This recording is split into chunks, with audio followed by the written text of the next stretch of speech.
ഇന്നും യേശുവിനോടുകൂടി യാത്ര തുടരാം എന്ന ഈ ശുശ്രൂഷയിലേക്ക് താങ്കളെ സ്വാഗതം ചെയ്യുകയും കർത്താവായ യേശുക്രിസ്തുവിൻ്റെ നിസ്തുല നാമത്തിൽ വന്ദനം പറയുകയും ചെയ്യുന്നു.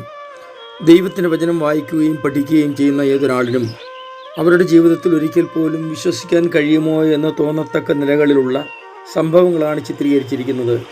അവിശ്വസനീയം എന്ന് തോന്നുന്നുവെങ്കിലും ഇതെല്ലാം ഇന്നലകളിൽ സംഭവിച്ചതാണെന്നും ഇന്ന് അത് സംഭവിച്ചുകൊണ്ടിരിക്കുന്നുവെന്നും നാളെ സംഭവിക്കും എന്നും നമുക്ക് പൂർണ്ണമായി വിശ്വസിക്കത്തക്ക നിലകളിലാണ് കാര്യങ്ങൾ സംഭവിച്ചുകൊണ്ടിരിക്കുന്നത്. ദൈവവചന പഠനം എല്ലാ നിലകളിലും ഓരോ പ്രിയപ്പെട്ടവർക്കും അനുഗ്രഹമായി തീരട്ടെ. വചനത്തിൽ ഉറച്ച് വിശ്വാസത്തോടെ മുന്നേറുവാൻ സർവശക്തനായ ദൈവം എല്ലാവരെയും സഹായിക്കട്ടെ എന്ന് പ്രാരംഭമായി ഞാൻ പ്രാർത്ഥിക്കുന്നു. ഇന്നും നമുക്ക് യേശുവിനോടുകൂടെ യാത്ര തുടരാം. ചില നിമിഷങ്ങളിലെ തുടർധ്യാനത്തിനായി പുറപ്പാട് പുസ്തകം 17-ാം അധ്യായം 15-ാം വാക്യം വായിക്കട്ടെ. പിന്നെ മോശെ ഒരു യാഗപീഠം പണിതു, അതിന് യഹോവ നിസി എന്ന് പേരിട്ടു. നോക്കൂ, യഹോവ നിസി എന്ന് പറയുന്ന ആ പദത്തിൻ്റെ അർത്ഥം യഹോവ എൻ്റെ കൊടി എന്നാണ്. നമ്മുടെ ഏത് ജീവിത പ്രശ്നത്തിലും ദൈവത്തിന് ഇടപെടുവാനും അതിൽ നമുക്ക് ജയം നേടിത്തരുവാനും കഴിയും എന്നുള്ളത് വസ്തുതയാണ്. എന്നാൽ ചില കാര്യങ്ങളിലൊക്കെ ദൈവം ഇടപെട്ട് കാര്യം ശരിയാക്കും എന്നത് വാസ്തവമായിരിക്കുമ്പോൾ തന്നെ നമ്മുടെ ചില ഇടപെടലുകളും അത്യന്താപേക്ഷിതമാണെന്ന് തിരുവചനം പഠിക്കുമ്പോൾ നമുക്ക് മനസ്സിലാക്കാൻ കഴിയുന്ന കാര്യമാണ്. ദീർഘനാളത്തെ അടിമത്തത്തിന് ശേഷം മിസ്രൈമിൽ നിന്ന് പുറപ്പെട്ട ഇസ്രായേൽ മക്കളുടെ ജീവിതത്തിൽ ദൈവം ചെയ്ത വലിയ ഒരു അത്ഭുതമാണ് ഇപ്പോൾ നമ്മൾ വായിച്ച ഈ വാക്യത്തിൻ്റെ പശ്ചാത്തലം. അപ്രതീക്ഷിതമായിട്ട് അവരുടെ യാത്രയിൽ നേരിടേണ്ടി വന്നൊരു യുദ്ധം. എന്നാൽ ആ യുദ്ധ സമയത്ത് യാതൊരു വിധമായ ആഹ്വാനവും ഒന്നുമില്ലാതെ തന്നെ മോശെ ചില കാര്യങ്ങൾ ചെയ്യുകയാണ്.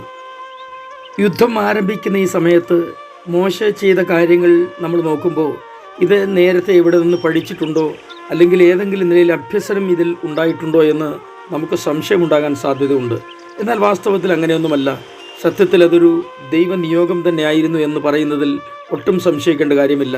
കാരണം ഇങ്ങനെയാണ് രേഖപ്പെടുത്തിയിരിക്കുന്നത്: യുദ്ധത്തിനു വേണ്ടിയുള്ള സമയമായപ്പോൾ അല്ലെങ്കിൽ യുദ്ധം ചെയ്തേ മതിയാകൂ എന്ന് വന്നപ്പോൾ, അനിവാര്യതയായി കഴിഞ്ഞപ്പോൾ യോശുവയോട് മോശ പറഞ്ഞു, നീ ആളുകളെ തിരഞ്ഞെടുത്ത് യുദ്ധത്തിന് പുറപ്പെടുക. ഞാൻ നാളെ കുന്നിൻ്റെ മുകളിൽ ദൈവത്തിൻ്റെ വടി കയ്യിൽ പിടിച്ചുകൊണ്ട് നിൽക്കും. അത്രമാത്രമേ മോശ ചെയ്യും എന്ന് പറഞ്ഞുള്ളൂ. നോക്കൂ, വടി കയ്യിൽ പിടിച്ചുകൊണ്ട് കുന്നിൻ്റെ മുകളിൽ കയറി നിന്നാൽ യുദ്ധം ജയിക്കാൻ കഴിയുമെന്ന് നേരത്തെ എവിടെയും നമ്മൾ പഠിച്ചിട്ടില്ല, എവിടെയും അങ്ങനെ വ്യക്തമാക്കിയിട്ടുമില്ല. തുടർന്നുള്ള അധ്യായങ്ങളിലോ പുസ്തകങ്ങളിലോ ഇങ്ങനെ ഒരു യുദ്ധത്തിൻ്റെ രീതിയെക്കുറിച്ച് പ്രതിപാദിച്ചിട്ടുമില്ല. ആക്ഷരികമായ ഒരു യുദ്ധം ഒരു കാരണവശാലും ഞാൻ ഇഷ്ടപ്പെടുന്നയാളല്ല, അതിന് ഞാൻ പ്രോത്സാഹനം കൊടുക്കുന്നയാളല്ല.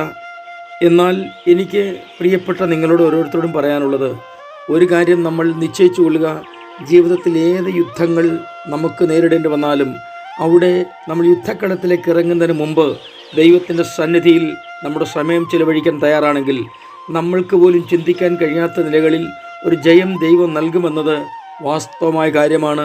അത് നിങ്ങളുടെ ജീവിതത്തിൽ അനുഭവിച്ചറിയാൻ കഴിയും. ഇപ്പോൾ നമ്മൾ വായിച്ചത് 15-ാം വാക്യമാണല്ലോ.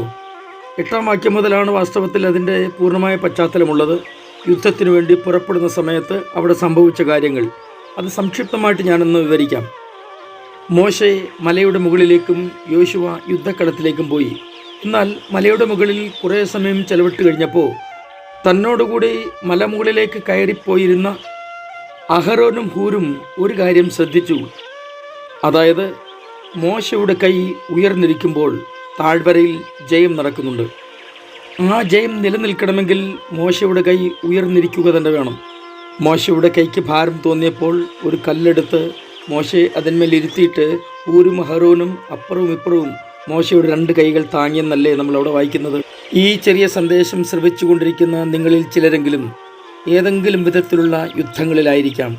മനുഷ്യരോടുള്ള യുദ്ധമോ ആക്ഷരികമായ യുദ്ധമോ അല്ല, മറിച്ച് ജീവിതത്തിൽ നിലനിൽപ്പിന് വേണ്ടി പൊരുതുന്ന ചിലരുണ്ട്.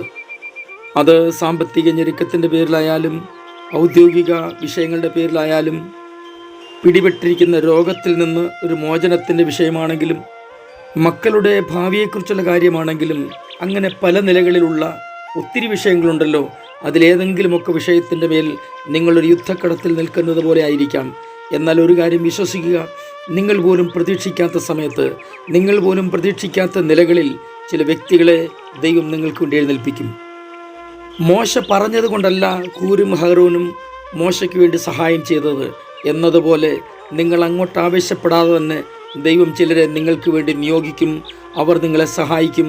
നിങ്ങൾക്ക് ജീവിതത്തിൽ ഒരിക്കൽ പോലും ജയം ലഭിക്കത്തില്ല എന്ന് പറഞ്ഞിരുന്ന വിഷയത്തിന് മേൽ ദൈവത്തിൻ്റെ ജയം നിങ്ങളുടെ ജീവിതത്തിൽ അനുഭവിക്കാൻ കഴിയുമെന്നുള്ളത് ഒട്ടും സംശയിക്കാതെ നിങ്ങൾ ഇന്ന് വിശ്വസിക്കുക. എല്ലാ നിരാശയും മാറി, എല്ലാ തളർച്ചകളും മാറി വിശ്വാസത്തോടെ ദൈവസന്നിധിയിൽ തന്നെ നിൽക്കുക.